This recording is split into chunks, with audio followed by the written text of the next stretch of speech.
はあ、今の一撃は良かった。だが見せた隙はわざとだ。カウンタースラッシュ。しまった。ガードを緩めれば敵はおのずとそこを狙ってくる。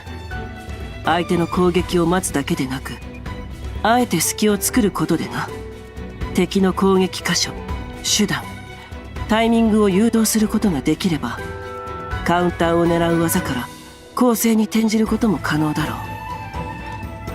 自然に見えるよう装う技量は必要になるが。身に染みて理解したよ。私と同じ技でこうも見事に切り返されてはね。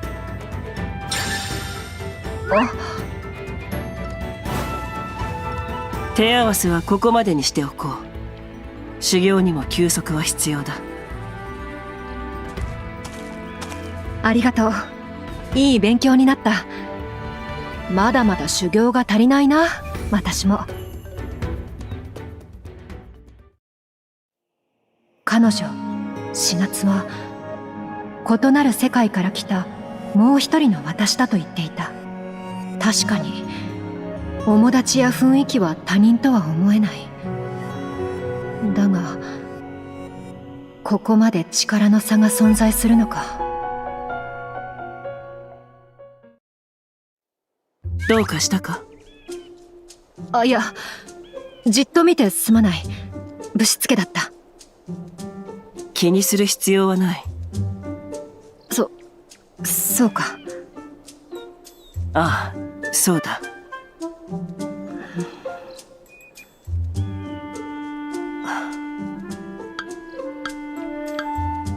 今日はいい天気だな。そうだな、いい天気だ。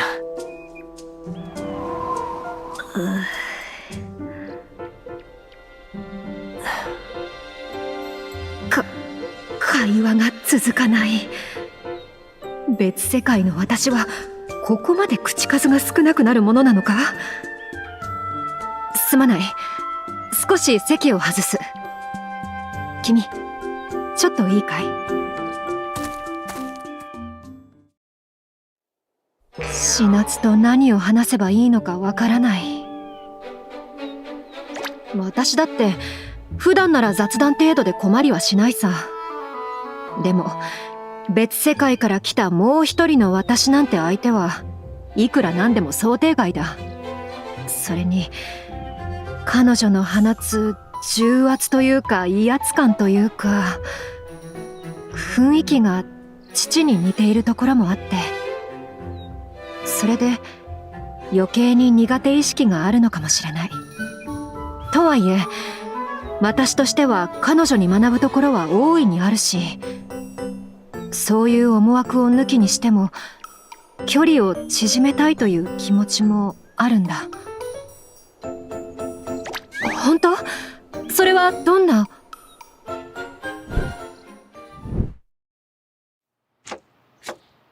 手慣れているな。包丁の扱いに迷いがない。これでもユイには全然及ばないけれどね。冒険する中で何度も料理すれば慣れるものさ。しかし仲を深めるために一緒に料理をしようだなんて君らしい発想だね。それじゃあしなつはそっちの野菜を頼む。スープにするから適当な大きさに切ってくれ。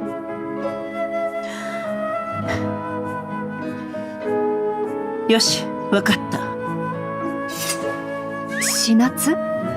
今妙に間があったけれど。気のせいだろう。何も問題はない。目の前の野菜を適当な大きさに切る。それだけのことだ。適当な大きさに。適当な。適当？少し不安を覚えるけど、分かった。任せるよ。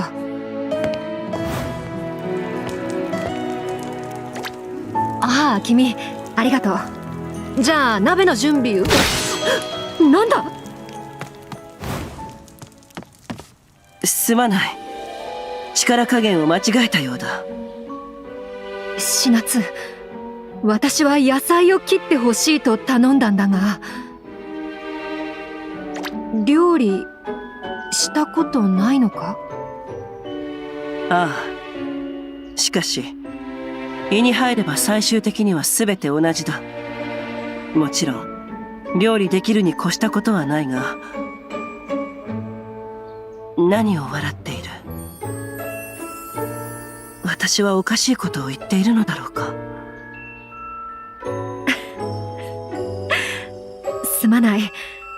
あなたにも不慣れなことがあるんだなと思ってね。少し意外だった。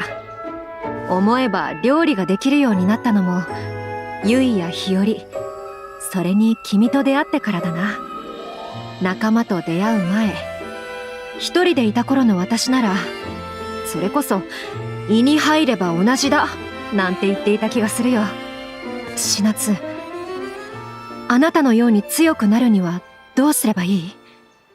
私はもっと強くなりたい。この世界の先、その先の先までみんなと共に冒険するために。現状の大きな課題は持久力のなさだ。まずはアストラルの力を持続しなければならない。そのために必要な鍛錬は。行くぞ、アストラル。しかし変身している間に料理を作るだなんて。しなつ、これが本当に修行になるのか？口で説明するより体験した方が早い。試しにやってみればわかるはずだ。まずは野菜を刻む。慣れた作業だ。このくらい。歯が触れただけで野菜が砕け散った。風を制御できていないからだ。レイ、手にしている包丁をよく見てみろ。かすかに風をまとっている。力を制御できていない何よりの証拠だ。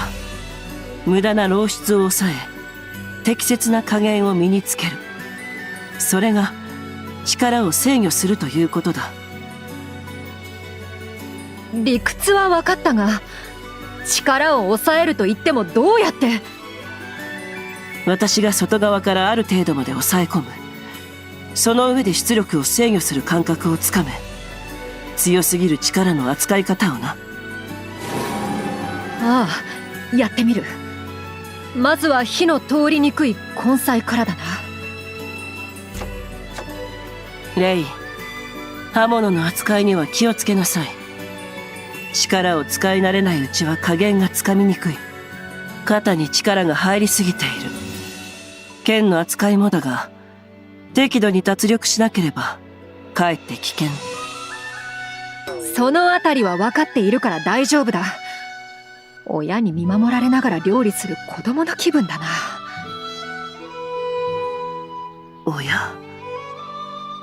親か。そうか。やはり私はどこまで行ってもあの人に似てしまうのかもしれない。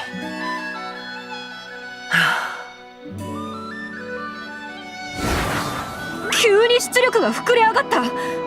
しなつ、属性の力を抑えるならちゃんと抑えててくれ。これじゃ制御のコツをつかむどころじゃない。次は玉ねぎを。まただ。力を抑えるのがこれほど難しいとは。無酸した玉ねぎが目に染みて。自分のことばかり考えていていいのか。どういう意味だ？君。そうか。私は風をまとっているから被害は軽減できる。だが君はそうもいかない。彼は今玉ねぎの嵐のただ中にいる。君が力を抑え込まない限り被害は続くだろわかった。君の献身に報いるため最高のスープを作ってみせる。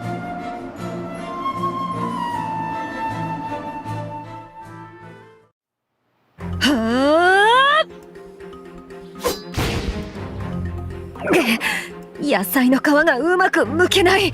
油断すると野菜が粉々になってしまう。いや、皮くらい食べたところで死にはしない。むしろ栄養があっていいじゃないか。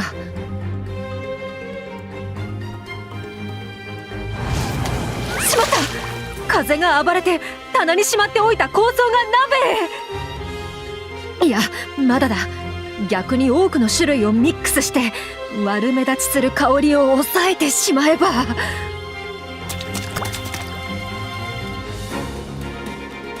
あとはもう粉々になった野菜も全部入れて、とりあえず強火で煮込む。大丈夫。火を通せば大抵は食べられるようになるんだ。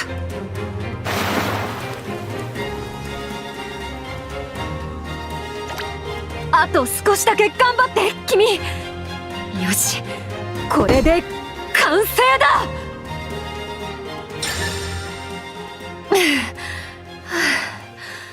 ギリギリ間に合ったか。ああ、そして完成したな。結局力の制御のコツをつかむまでに多くの食材をみじん切りにしてしまったな。食材を無駄にしない方法で最善の選択肢だった。作る料理は変更してしまったが、スープもシチューも胃に入れば大差ない。そうだろ？幸いなことにシチューとして味は申し分ない。むしろ奇跡的な出来栄えとさえ言える。もう一度作れと言われても作れる気は全くしないけれど。そういえば流されてしまったが、属性の力の制御を学ぶのにわざわざ料理する必要はあったのか？ない。おい！すまない。冗談のつもりだった。私たちの時間は限られている。同時に行えば効率がいいだろう。本気なのか分かりにくい冗談はやめてくれ。でも一緒に料理をしてみて分かったよ。やっぱり私たちは本質がどこまでも似通っている。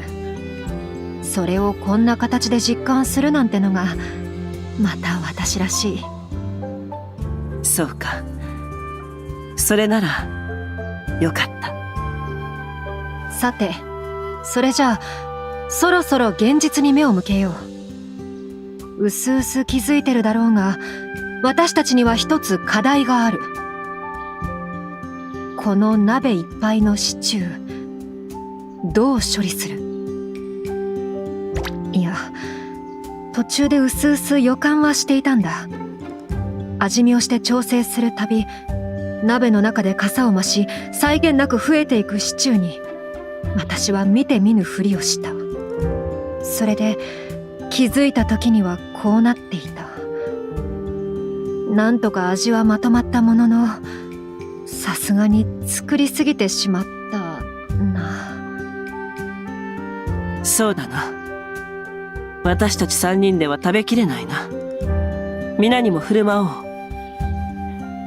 食材も随分消費してしまったことだしな。食材の消費に関して申し開きする時には頼むぞ。そのあたりの対応は任せた。おい、なぜマスクをつけた？私に任せっきりってことはないだろうな。食べ物のことでユイを怒らせると怖いんだ。せめて理屈の通る説明くらいはしてもらわないと困る。こちらでもそうなのか。こちらでもって、やっぱり私に任せようとしていたな。ちょっと待って、逃げるな。君、ここは頼んだ。君、笑ってないでシナツを捕まえてくれ。このままだと怒られるのは私たちなんだぞ。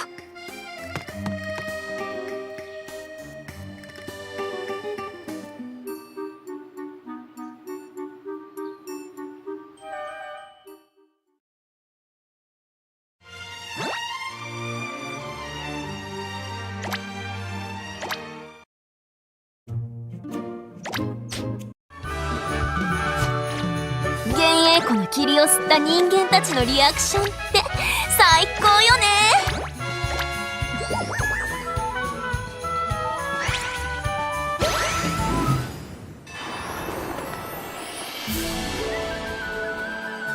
属性の力、私たちの新しい力か。使いこなせるようになるには修行が必要そうだ。もちろん君も付き合ってくれるよね。頼りにしてるよ。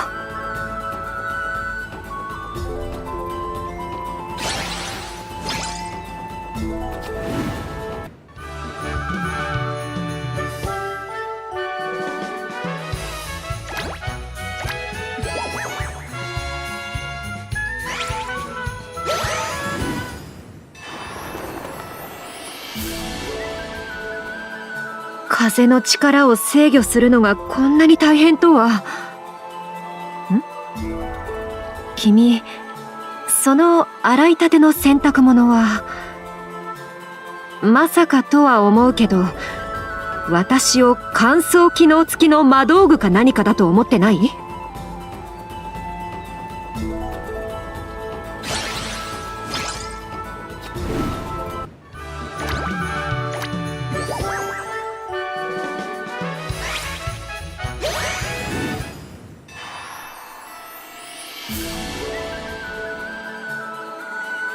一緒に冒険をして私たちはここまで来た。きっと私だけなら来られなかったな。君に出会って、君だけじゃない。みんなとの出会いが私を変えてくれたんだ。誰も味方はいないと思っていた一人だった私を。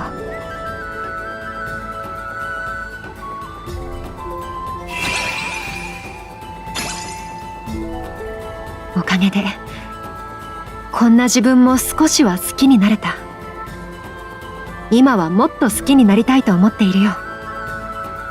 みんなと、そして君と共に歩んでゆく道の先で。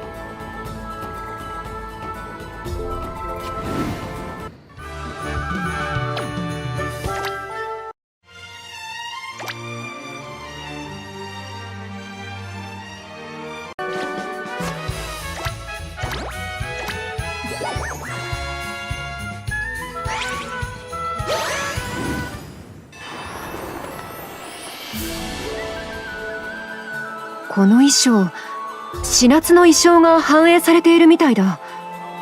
動きやすさといい、私をよく分かって。え？ダジャレ？違うよ！今のはそういうつもりじゃなくて。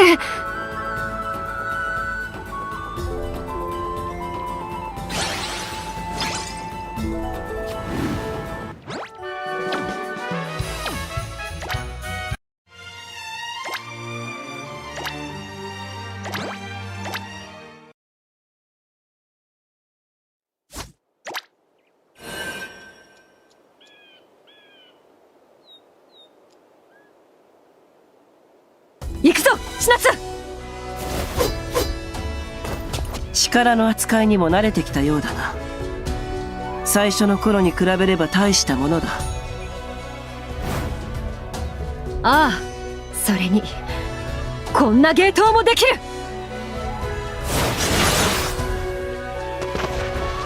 風の力で計測を上げたか。悪くない応用だ。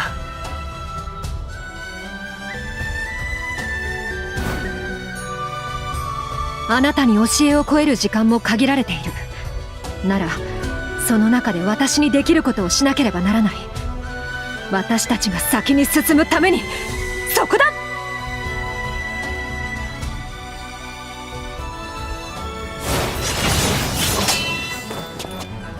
時間は限られているか。私がこの世界にいられる時間はわずかしかない。レイ、君と開口を果たせたことさえ奇跡と呼ぶべきだろう。流転する運命の中で引き当てた極小の確率。この機を逃せば二度は起こらないだろう奇跡。今私がいる間になせること、そしてなすべきこと、解決すべき課題はやはり。シナツ、剣をしまってどうかしたか？レイ、君の家族はどうしている？家族。さあ、どうしているのやら。頼りがないなら無事に暮らしているんだろう。その様子だと連絡は取ってなさそうだな。何かあれば家の使いが飛んでくるだろうさ。しかしあなたがその話題を口に出すとは。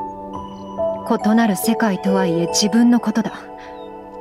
愉快な話題かどうかくらいは分かってくれていると思っていたが。そうだな。すまない。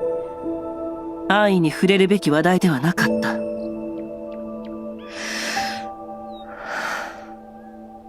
いいさ。だけどこれ以上この話を続けるつもりはない。状況は同じなのか、この世界のレイも。シナツ？どうしたんだ？いや、何でもない。続きを始めよ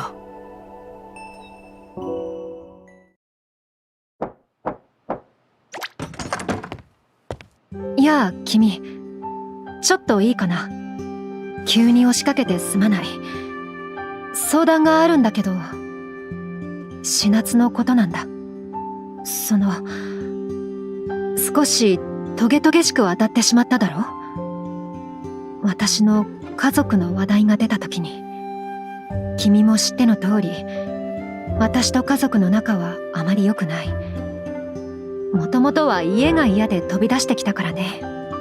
シナツは異なる世界から来たもう一人の私だ。他ならぬ彼女だからこそ、私が家族の話題に触れられたくないことを、その意味をよく知っているはずなんだ。だけどシナツは今まで好意的に接してくれている。時間があれば修行に付き合ってくれているし、親しくしようとしてくれているのもわかる。そんな彼女に対して私の態度はぶしつけだった。だからお詫びをしたいんだ。いや、詫びるだけじゃなく礼を伝えたい。そのための品選びを手伝ってくれないか？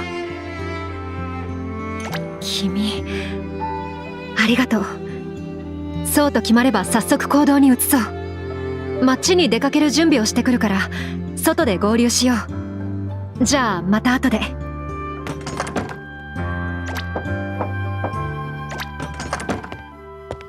レイではないよ。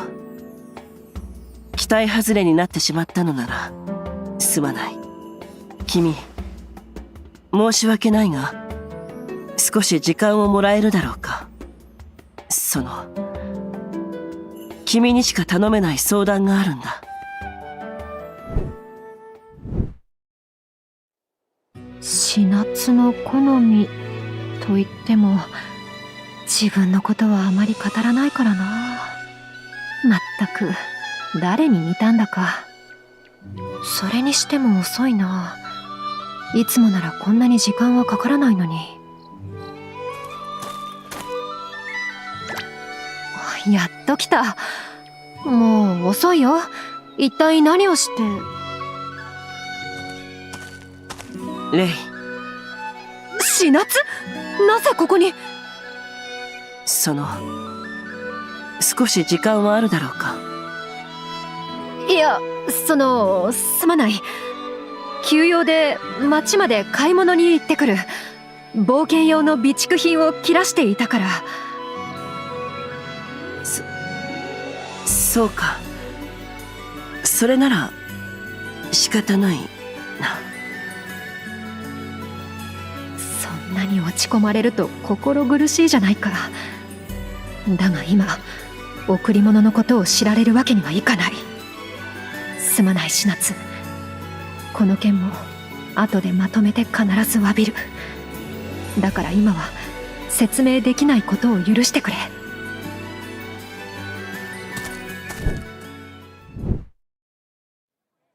店の数も多いし、この辺りなら贈り物選びには問題なさそうだ。しかし何がいいんだろう。あまりかさばるものだと邪魔になるだろうし。手料理か。いや、悪いアイデアではないと思う。ただ今回に限ってはあのシチューの件があるだろう。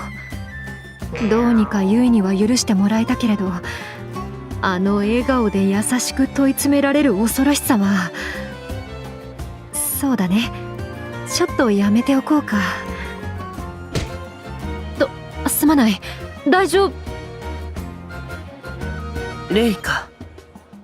怪我はないか？死夏？どうしてここに？それは、いや、なんでもない。レイの方こそ買い出しは済んだのか？まだ途中のようだな。荷物持ちが必要なら声をかけなさい。私も手伝おう。いや、大丈夫だ。それより私は向こうの方を見てこよう。ここらでの買い物は君に任せる。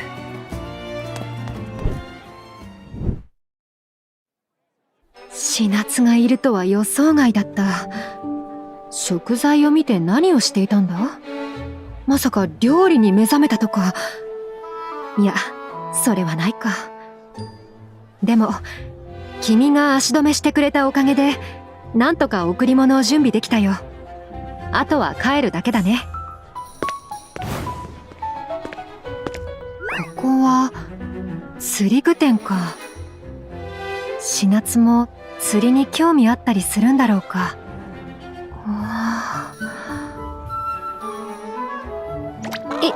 いや、今回は贈り物を探しに来たんだ。目的の品は調達したわけで、寄り道をしている場合じゃ。おお、すごいな。見て君、リール部分に魔道具を使用した最新式の釣り竿だって。自動巻き取り機能がついてるのはありがたいね。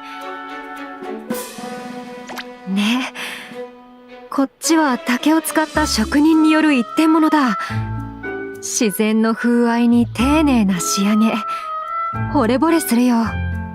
今の釣り竿は気に入ってるけど、もう一本あってもいいのかな。素材が違うだけで手応えがぐっと変わるからね。釣り竿か。いい作りをしているな。ああ、とはいえ値段が値段だ。今すぐ買うわけにも。死夏？幽霊でも見たような反応だな。買い出しはこれが目的だったのか。なるほど。食料調達の手段を持っておくのは悪くない。いや、そういうわけでは。違ったのか？まずい。この荷物が死夏への贈り物だとバレるわけには。ああ、ちょうど買い終えたところでね。そうだ君、死夏の釣り竿選びを手伝ってあげるといい。私は他の買い物を済ませてくるよ。それじゃ。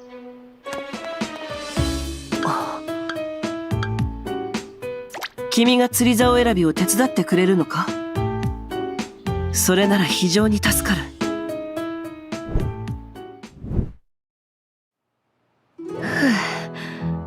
なんとか露見せずに済んだかな。だってまさか行く先々でシナツ本人と会うなんて思わないじゃないか。だがシナツは別世界の管理者だったんだ。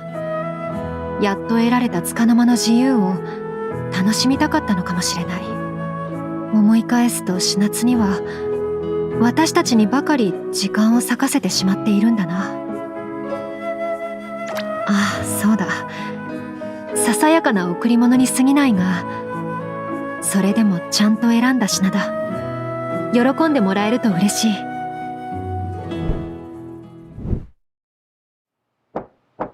シナツ、いるか？急で申し訳ない。少し時間を取れるだろうか。話があって。話なら私からもある。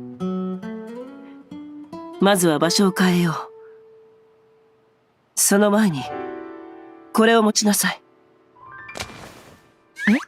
これは釣り竿？ちょっと行くって、どこへ？何しに？釣りだ。大事な話は釣りをしながらするに限る。君も一緒にだ。餌の仕掛けはこれでいいのか？ああ、問題ない。わからない。なぜ私はシナツと釣りをしているんだ。しかし考え方によっては好都合だ。こちらから呼び出す手間が省けた。贈り物もきちんとあるな。よし、大丈夫。シナツ、話なんだが。すまなかった。え？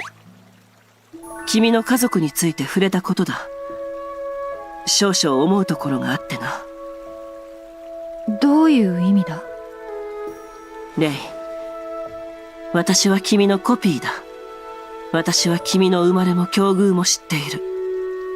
そしておそらく君が抱えている問題も、私がこの世界にいられる時間はほとんどない。その焦燥が私の判断を誤らせた。できる限りの問題を解決しようとしてしまった。だがそれは君が、そして私が最も嫌うことだった。だから改めてこの場で謝罪させてほしい。シナツ、先を越されてしまったな。私の方こそすまない。シナツがそこまで考えてくれていたなんて。それなのに私は自分のことにしか気が回らなかった。それでこれを受け取ってほしい。これはペンダント？私からのお詫びとあなたへのお礼だ。気に入らなかったら捨ててもらって構わない。あなたの世界に持ち帰れるかもわからないものだが、それでも形にしておきたかったんだ。言葉だけではなく、この気持ちを。そうか。レイ、少しこちらに来てくれないか？構わないが、何？私らしくないことをしているのは自覚している。だがずっとこうしたかった。いや、こうして欲しかったんだ。私は君が家族に求めていたもの、そして埋められなかったもの、満たされなかったものを少しでも満たそうとした。シナツ、もしかしてあなたは？私は君の親にはなれない。むしろ君こそが私の親と言えるのかもしれない。それでも私は君の力になりたいと願ってしまった。肉親のように。それが分不相応だとしても。そういうことだったのか。シナツがこの世界でかりそめながら自由になった時間を私に割いてくれていたのは、そこに意味があったんだ。時々親のようなことを言うと思っていたけれど、そこまで考えてくれていたのか。胸に埋められない欠落があるのは私だけじゃない。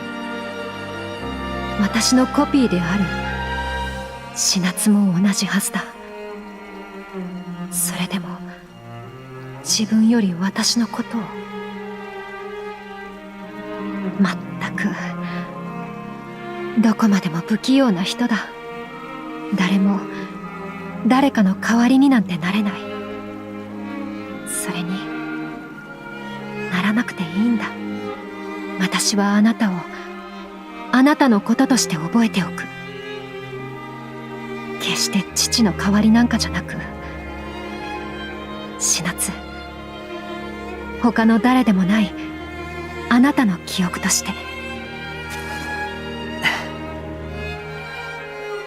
そうか。今回は君にも世話をかけたな。いろいろ手伝ってもらった。手伝ってもらった？君に謝罪する機会を作りたいと相談していたんだ。まさか町の至る先々で鉢合わせるとは思わなかったが。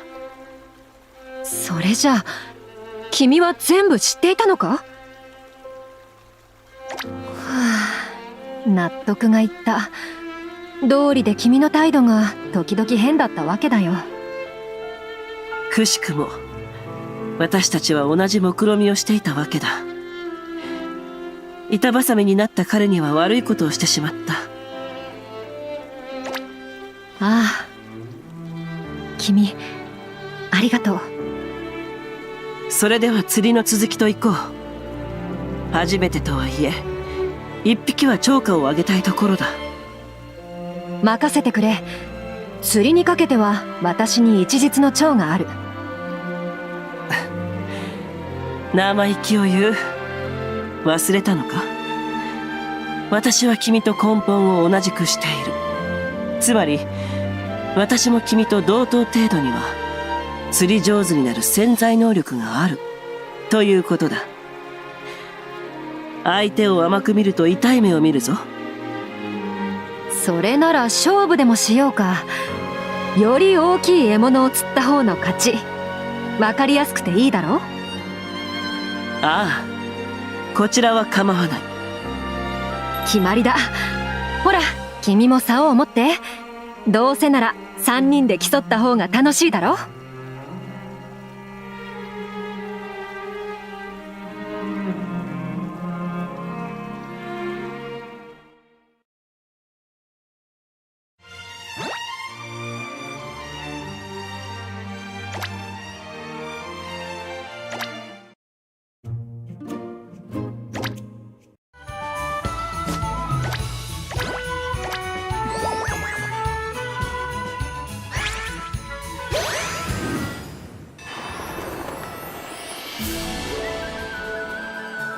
時々夢を見ているんじゃないかって思うんだ。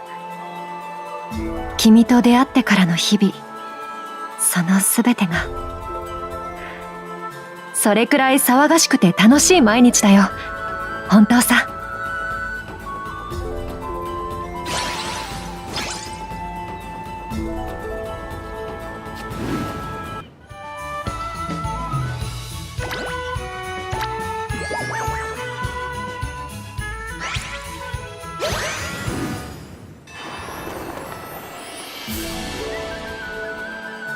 先も見えない霧でも吹き荒れる嵐の中でも、君が呼んでくれるなら私は迷わずに進んでいける。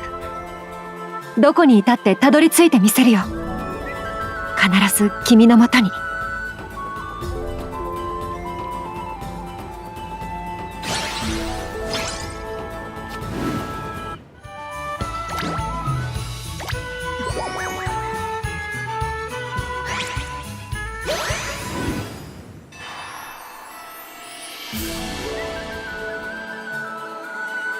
一緒に冒険をして本当にいろんなことがあったよね。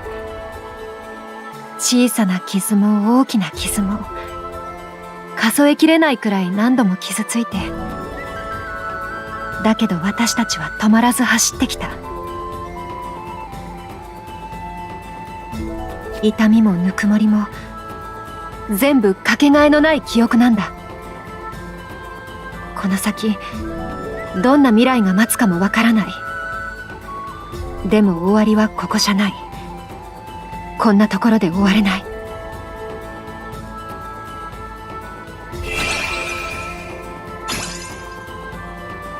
私はもっと先へ、まだ見ぬ世界に行ってみたい。迷わない。いや、迷いながらでも進んでみせる。君とみんなと一緒に、そう決めたんだ。